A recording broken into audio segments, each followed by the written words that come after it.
माल हो जहाँ गईनी हम गईनी बावाल हो सब कहे कैसे कसी माल हो जब लहंगाई अपना उठाई दे हो और किस्ता में मार करवाई दे हो जब लहंगाई अपना उठाई दे हो और किस्ता में मार करवाई दे हो।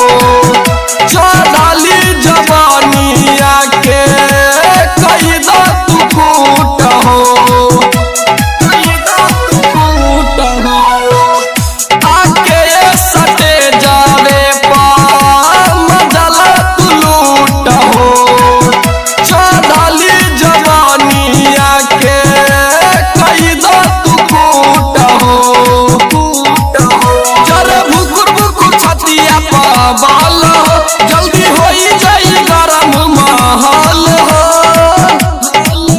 जब लहंगाई अपना उठाई दे हो और किस्ता में मार करवाई दे हो जब लहंगाई अपना उठाई दे हो और किस्ता में मार करवाई दे हो।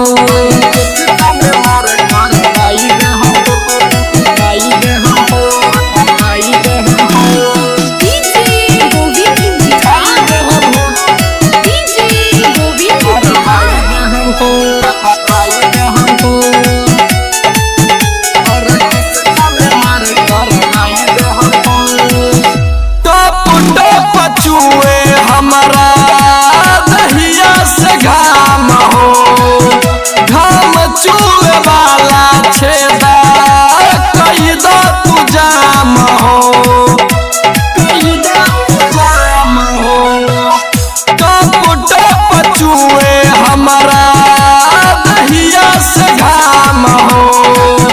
घाम चूहे वाला छेदा कई दो तू जाम हो के बात हो संग बीटू बिहारिया के साथ हो जब लहंगाई अपना उठाई दे हम हो और किस्ता में मार करवाई दे हम हो जब लहंगाई अपना उठाई दे हम हो और किस्ता में मार करवाई दे हम हो। Recording by Dev recording studio Maniyari बाजार।